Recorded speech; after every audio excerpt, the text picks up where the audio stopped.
of you. How are you this morning? Hi. Very well, Lovely thank to you. meet you. Lovely to meet you. Lovely to meet you. Okay, thank you. I love season 2. I devoured the entire season. It is so fabulous. Oh, thank you so much. Katherine, I want to start with you because it really does take us on a roller coaster ride. I've been saying to the cast that for me, episode 6 was delivered as stress on a plate. Oh, Oh my great. God, right? How did you go into this when you were starting to write season 2? Now that, of course, then you know the actors too in season 1, so you know what they're capable of. Yeah. How did you where did you start with this? With episode 6 in particular? Or with Well, the whole no, thing? just for the whole season, because like I said, it's such a roller coaster Yeah, ride. well, It's we great. wanted to kind of put the girls into bigger challenges this season, and they're growing up, really. They started out as kind of young, hopeful, optimistic, naive girls when we met them in season 1, and by the time we meet them in season 2, they're women. Most of them are married. They're in their own relationships. They've had heartbreak. They're kind of, a couple of them are mothers. They're really kind of beginning to live their lives and find out their place in the world. So it felt important to kind of make them have bigger challenges, bigger kind of emotions that they're feeling. It's, you know, there's more lust in this series. There's more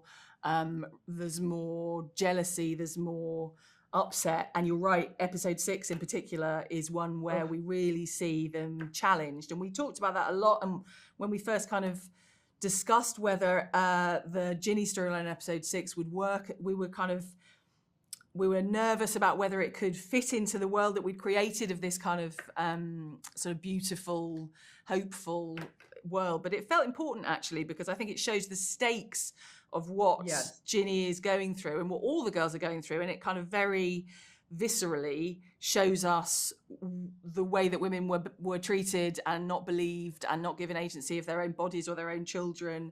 And so the kind of, I don't want to give any spoilers, but the way that it kind of works out for Ginny felt important 100%. to represent. So I'm glad you liked that. Going into series, No, I loved it. Did you want to say something, Joe? Sorry. Just going into series 2, kind of in costume and hair and makeup, but also kind of storytelling. We just wanted to be kind of bigger and bolder and kind of make big swings. And Apple TV Plus were kind of so supportive in they've been us amazing. exploring and experimenting with the show. And we just want to give audiences a kind of roller coaster ride and kind of binge it and re-binge it and just escape and have fun. And actually, episode 6 is the kind of big dramatic things happen. But episode 7, which is the court case episode as well, is a bit of a departure for the show as well. And I love it so much when I watch episode 7 now, because I just feel like it's got such kind of weighty themes and kind of amazing performances from Christina Hendricks notably, but but actually it still feels part of the Buccaneers world, and you still kind of get some humor, and you get the kind of the love stories and the kind of Nan and Guy being in New York and all of that kind of stuff. Am I giving too much away? Probably. No. It's good. It's good to go in blind. I don't want to tell anybody anything because it was a big surprise, like almost every episode. So kudos for the writing, I have to say.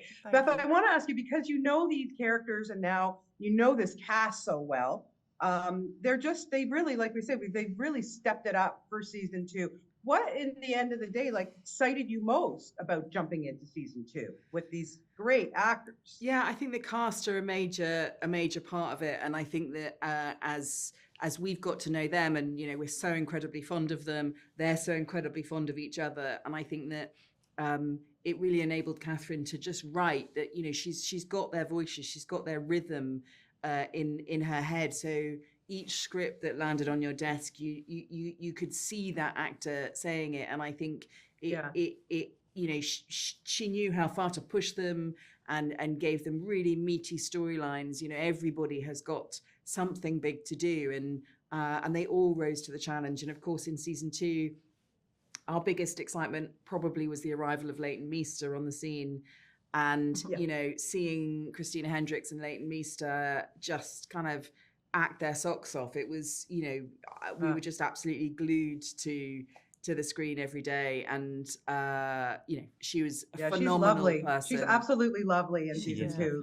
She was a perfect casting choice. She's amazing. No question about it. Joe, I really want to ask you about the music choices, because, you know, we've got this contemporary music, you know, woven into some of the scenes. And there's that one, like, I mean, there's so many great scenes that stand up, but the one where Theo just goes insane, you know, and I just tell us a little bit about how hard it is to pick the music that you guys choose. It just fits so well. it's such a fun part of the process, and we also make an album for the show. So kind of singer-songwriters kind of see early drafts of the scripts and early drafts of the scenes in the edit and kind of write inspired by the show and inspired by the girls. But I think for us, the music is such a key part in kind of bringing the audience into the girls' emotions and kind of making it so accessible, because we've all kind of cried to a Taylor Swift song and we've all danced to a Chapel Rowan song.